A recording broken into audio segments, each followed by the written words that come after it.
welcome to the Courageous Self-Care podcast. I'm your host, Christina Marlette. On this show, we get into self-care that goes deep. It goes wide. It goes beyond what we normally consider to be self-care. And for that, because it's usually uncharted territory, we often need a guide. So voila, here I am. I'm so delighted to connect with you today. What I mean by courageous self-care is the kind of self-care that requires courage. It tends to be more on the inside. A lot of it involves what we do with our mind. It's not necessarily that we are taking extra time to do a whole bunch of other things that we might consider to be self-care. A lot of it has to do with shifting how we think, shifting how we perceive, and shifting the actions that we do take so that overall they are more caring towards ourselves.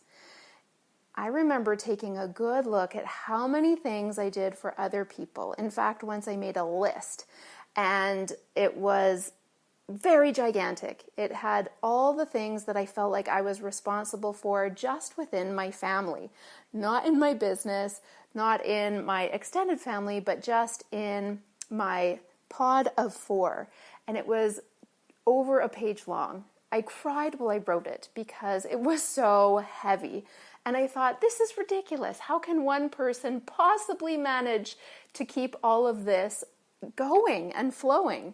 And then I talked to my family about it, and we all realized it was impossible. It was very hard to take that initial step. And that's why courage, I think, more often than not goes with self-care. It means admitting we can't do it all. It means looking for new solutions, new ways of doing things, new ways of thinking, and new ways of showing up. That's what I mean by courageous self-care. I'm so glad that you decided to tune in today because this is a new month. Well, depending on when you're listening to it, it's a new month for me at this current point in time. And that means that we are shifting here at Courageous Self-Care, meaning I, because it's just me, I am shifting into Courageous Self-Care Foundation number 10 out of 12. I started this podcast at the beginning of this year and have been going through these 12 foundations. We are at number 10. I'm pretty excited. Number 10 is how to lighten up and have more fun. How does that sound? Sometimes when we hear those words, we go, oh, yeah, that's something I need to do. And sometimes we go, oh my gosh, I'm totally doing that in one area of my life. What I want to encourage you to do with this foundation is to see how you can lighten up in more ways than one. Every area of our life has the opportunity to have more light in it. And we can always choose with how we are perceiving things to make things more fun, or at least more pleasant if they're not outright fun. So what I want to share with you today in terms of how to lighten up and have more fun is not rocket science. If you came here for rocket science, you are listening to the wrong podcast. That is not what you're going to get here. What you're going to get here is something very straightforward, very actionable, and you've probably heard it before, but maybe you haven't implemented it. So are you curious about what it is? I hope so. We all have energy cycles. Our energy is not high all the time. It's not low all the time. And I like to look to nature for examples. So nature goes in energetic cycles. There is a burst of activity in the spring. There's a lot going on. Life is exploding all around. And then in the summer, it continues to produce. In the fall, we have the harvest. And as it goes into winter, things quiet down in nature, not like they do in our society where we amp up for holiday action. But in nature, things go into rest mode and rejuvenation mode. And then it starts all over again as spring comes.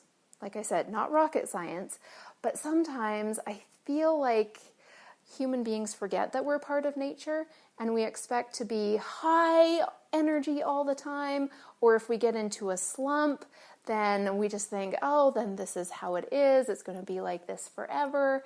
And neither of those are true.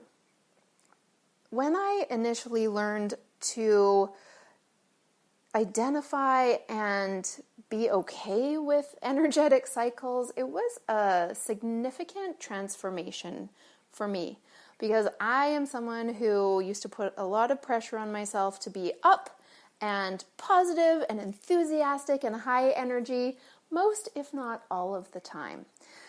That only works for a limited period of our lives, and it's not a useful thing to put pressure on ourselves to do that. So what I want to focus on today is specifically the low energy.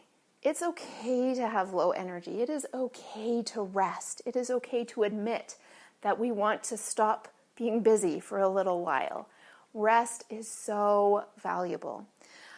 That's not the right word. Rest is valuable, period. Next, if we notice that we are in a low energy slump where it feels like we might never come out of it, or it's been going on and on and on, and we're just seeking a way to feel more lighthearted and to have more fun, I have a suggestion for you. It is this. Identify 3 things that will bring you out of a slump. What are they for you? And this requires taking embodied action. So if you listened, or if you didn't listen last month's foundation was taking embodied action. That means getting ideas out of our mind. So we have this idea in our head, oh, I'm no longer enjoying this energy slump. It's turned from rest into pervasive low energy, or maybe feeling really down about something. Taking embodied action means, first of all, identifying what are 3 things that will bring you out of that slump. The way that I recommend is to make a list. Make it on your phone. Make it in your journal. Write it down. Put it on a Post-it note. And take some time to figure this out. The thing is, what has worked for you in the past may not work for you in your current situation. So it's good to have more than 3 things so that you can choose. When I was writing out my list of 3 things, my current 3 things are positive, funny, or romantic things on Netflix. I love being able to feed off of other positive energy and lightness and fun, and then I can bring it more into my energy. So I've been in a few energetic slumps that have lasted longer than I wanted, and one of the things that helped me get out of it was Netflix. Thank goodness for Netflix. I appreciate you, Netflix. Okay, another thing that works for me is getting out into nature. It takes a concerted amount of effort for me to get from slump energy to the outdoors. I really do have to take embodied action. I need to put on shoes. I need to put on a coat. I need to put on whatever it's going to take to be comfortable outside. And it's a big hurdle in my mind. But as soon as I'm out there, oh my gosh, what a difference it makes. So these may or may not be things that help you. I'm sharing them as my list. They might give you ideas or spark something else for you. The third thing that brings me out of slump is a massage. Oh, that is one of my favorite things, is getting a massage. I call a massage courageous self-care because often it is very challenging for me to actually schedule the massage, pay money for it, show myself with the money of energy that it is okay to spend it on myself, and then to carve out that time in my schedule. There's a lot of issues around those items for me, so for me getting a massage is total courageous self-care. There are several fears that need to be overcome in order for me to practice that slump getting out of action, and whenever I do get a massage, I feel so much better. And that doesn't even just mean going out for a professional massage. I have a husband who has magical hands, and he gives amazing shoulder massages, and so if I'm feeling like I'm in an energetic slump, I again, work up my courage, because sometimes it's hard to ask for help and it's hard to tell people how to treat us, even when they are super loving and supportive like my husband. For some reason, it's still hard for me to ask him for a massage when I'm feeling low energy. So even the wording around that can be helpful. So if I say to him, I'm feeling really low, I would love you to rub my shoulders for a few minutes, that would make a big difference. That makes him feel like a hero because he's helping me. It's not just a demand or a flippant request. It is something that is going to help me and thereby also help him. Those are 3 things that really work well for me right now. Another one is going to the gym. This is newer on my list. For a bunch of years, I was not going to the gym. There wasn't nearby, so it wasn't convenient, and I was doing walking as more of a form of exercise, which got me out into nature, so that was a good thing. Now I live right beside a gym, and I have rekindled my love for movement that makes me feel alive and healthy. So that is another one on my list right now. I'm trying to think if there are any more. Those would be the go-to ones that I would use as a form of rest and to help lighten things up. So what are your things? Maybe you love going to yoga. Maybe you love connecting with a friend and having a conversation. Maybe, another one for me, just as I'm thinking about what you might like, another one for me is going on dates. I love going on dates, whether it's with my daughter or with my son or with my husband. I love going on dates. And I also like going out and meeting new people who have shared interests. So I do purposefully schedule those into my weeks so that I always have something to look forward to. So, like I said, this is not rocket science, but it does take a concerted amount of planning ahead of time. Concerted? I don't know if that's what I meant to say. It does take planning ahead of time. So what I encourage you to do as your action step on courageous self-care is to make a list. And don't make it a mental one. Actually put it somewhere so that when you are feeling lower energy, then you remember, oh yeah, I wrote down that list. I wonder if one of those things on the list will help me.